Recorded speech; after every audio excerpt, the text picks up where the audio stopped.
تم ان کے مقابلے کے لیے اپنی طاقت بھر قوت کی تیاری کرو اور گھوڑوں کے تیار رکھنے کی، کہ اس سے تم اللہ کے اور اپنے دشمنوں کو خوف زدہ رکھ سکو، اور ان کے سوا اوروں کو بھی جنہیں تم نہیں جانتے۔ اللہ انہیں خوب جان رہا ہے۔ جو کچھ بھی اللہ کی راہ میں صرف کرو گے وہ تمہیں پورا پورا دیا جائے گا اور تمہارا حق نہ مارا جائے گا۔ اب جب اللہ نے مسلمانوں کو امید دلا دی کہ غالب تم نے ہی آنا ہے، تو ہو سکتا ہے مسلمان دھوکے میں آتے اور کہتے چلو اب تو ہم ہاتھ پہ ہاتھ رکھ کے بیٹھ جاتے ہیں، ہمیں تو کچھ کرنے کی اب ضرورت ہی نہیں ہے، ہم بس اللہ اللہ کرتے ہیں، مسجدوں میں اعتکاف کرتے ہیں، رمضان کے روزے رکھتے ہیں، حج کرتے ہیں، اب ہمیں کچھ کرنے کی ضرورت نہیں ہے۔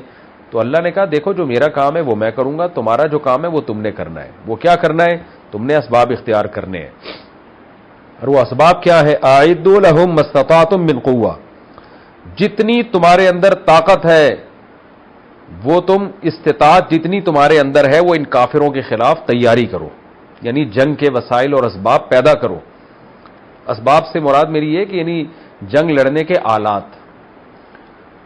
تو وہ کیا ہے؟ من قوہ کا معنی، من میں نے کہا نا یعنی کا معنی میں بھی آتا ہے، یعنی قوت اکٹھی کرو، جو بھی جس زمانے میں قوت ہے۔ اب چونکہ یہاں یہ اس باب کا خطرہ موجود تھا کہ کوئی اس آیت کی تفسیر کرتا کہ یہاں روحانی قوت مراد ہے۔ آپ کو پتہ ہے منکرین جہاد ہر دور میں پیدا ہوتے رہتے ہیں، قرآن کی آیتوں میں تعویلات کرنے والے، اسلامی حکام کو توڑ موڑ کے پیش کرنے والے لبرل طبقہ ہر دور میں ہے۔ تو اللہ نے بتا دیا کہ جو ہم نے تمہیں کہا ہے نا ان کافروں کے خلاف تیاری کرو، جو اسلام دشمن ہے ان کے خلاف تیاری کرو، تو یہاں روحانی تیاری مراد نہیں ہے بلکہ من قوتن، یعنی قوت اکٹھی کرو، قوت جمع کرو۔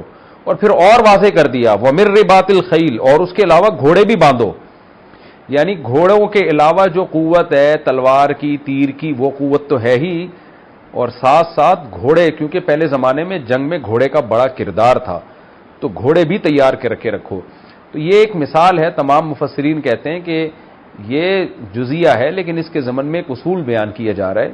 گھوڑے سے مراد سواری ہے، اور قوت سے مراد حدیث میں آتا ہے، رسول اللہ صلی اللہ علیہ وسلم نے فرمایا، صحیح حدیث ہے، الا ان القوۃ الرمی، نبی نے فرمایا جو قرآن نے کہا نا کہ کافروں کے خلاف، اسلام دشمنوں کے خلاف قوت اکٹھی کر کے تیاری کرو، تو یہاں قوت سے مراد ہے الرمی، پھینکنا، یعنی پھینکنے کی طاقت کو بڑھاؤ۔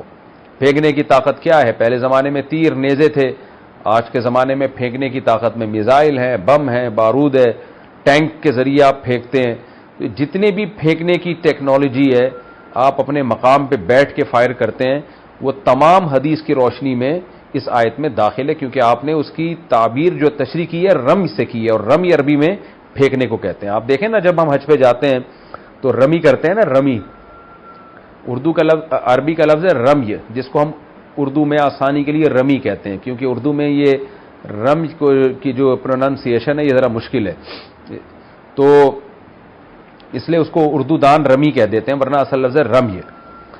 تو ہم کیا کرتے ہیں؟ رمی کرتے ہیں، تو وہ بھی پھینکنے کا عمل ہے نا، شیطان کو کنکریاں مارتے ہیں، تو جہاں بھی پھینکنے کا عمل ہوگا اس کو عربی میں رمی کہا جائے گا۔ تو رسول اللہ صلی اللہ علیہ وسلم نے اس آیت کی تشریح میں فرمایا الا، خبردار سنو، قوت سے مراد رمی ہے۔